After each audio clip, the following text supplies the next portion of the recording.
When you look at the characteristics of each tequila blend, for example, looking at the Blanco, it has a nice spicy upfront taste on your palate, and then in the middle note would be more of a sweetness, and that's coming from those mango trees in the fermentation process. But then finally you've got a very smooth finish on the throat, and that's because we aerate that product just before we bottle it, and that pulls out that harshness. When you move into a reposado or añejo, you start to integrate some of the flavors of the barrel, which might be oak, a sweetness, a caramel, maybe even a chocolate flavor on the longer aged product like the añejo or maybe an extra añejo. So we're very fond of our flavor profile, and it's done very well in mixed cocktails that you can find on our website. And my name is Jim Riley. I am the founder of Azuña Tequila and the CEO here in San Clemente, California for Intersect Beverage. Intersect Beverage was created to import tequilas from Mexico as well as expand into future endeavors, whether that be rums, vodkas, whiskeys, or some cordials down the road. But it's really more of a legacy company and something that we can use to bring products into the U.S. The brands that Intersect Beverage has right now is Azuña Tequila with 3 blends, our Blanco, our Reposado, and our Añejo, as well as Regional Tequila, a Blanco, Reposado, and Añejo. And we have a wonderful agave nectar that we introduced about 3.5 years ago to the marketplace that we carried a variety of sizes on that. And then finally we run some private label projects that we've done for whether that be the Baja 1000 down in Mexico or a local race event in Vegas called the Mint 400. The foundation or the basis of creating tequila is starting with a Weber Blue agave plant. And those are grown out in the fields in Jalisco, Mexico from 7 to 10 years.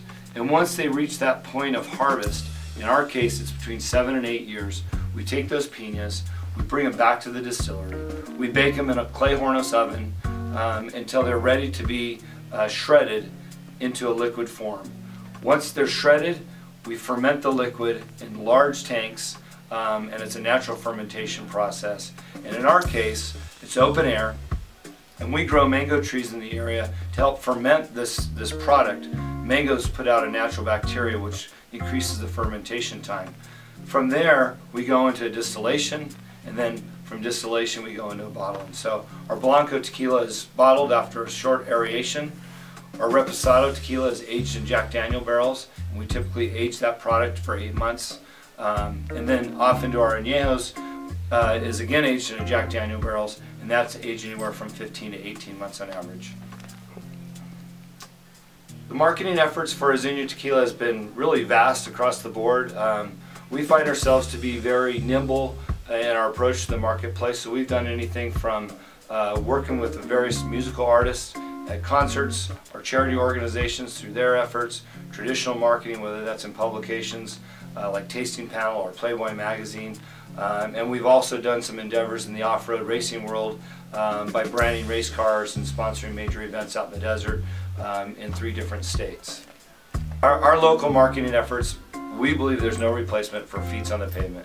And what that means is we get out in the market ourselves, all of our staff working in and out of the bars and restaurants, talking to consumers, talking about the brand, talking to the bartenders, as well as understanding their needs in the restaurant concepts themselves. So if you take a Javier's, for example, we understand their menu, we understand what they stand for, and spreading that word, whether it's through social media, through our 50,000 fans on Facebook, or whether it's just good old-fashioned conversations at the bar. But we believe being present in the marketplace makes the difference for us. The way that we like to get behind our retailers is really based on what their needs are and how our brand represents the company in their individual outlets. Meaning, we don't have a plan that works nationally for everybody. We realize that demographics are different and their needs are different, so we try to tailor a specific marketing program for them individually. What that might consist of is, for example, here in Orange County, we do a lot of in-store demonstrations. So consumers come in, we've got somebody there hosting the product, explaining about the family and the process and how it's made, and some of the tasting notes.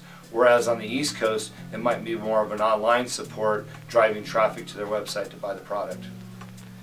I think a retailer or a restaurant should carry the brand because we've got several features that are really set us apart from other brands in the marketplace. We're family owned, we're local in California, we're sustainable, we have our own properties in Mexico that we create our products from, and we understand the business. There's a lot of boutique brands out there that don't necessarily understand what this business is about.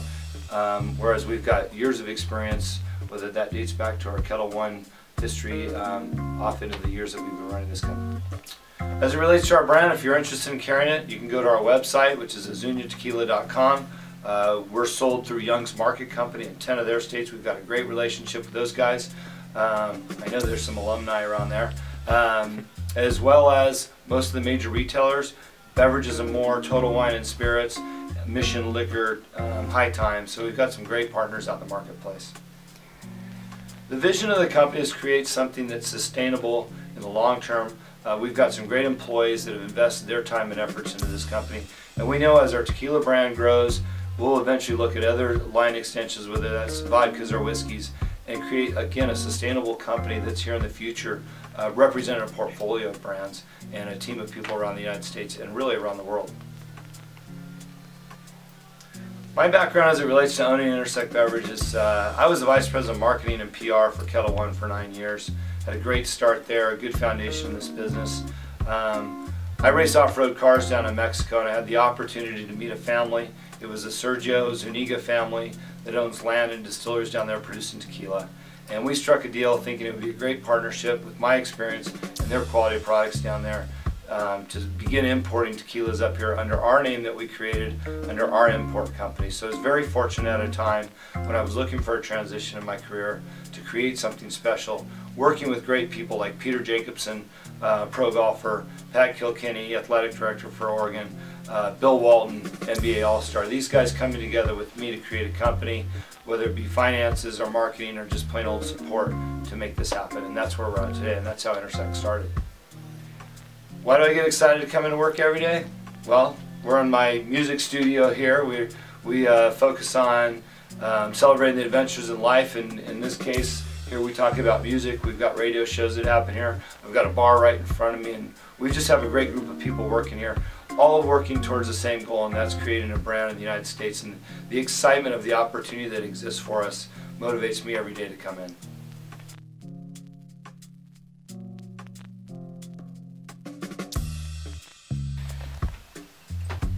Cool. Salute.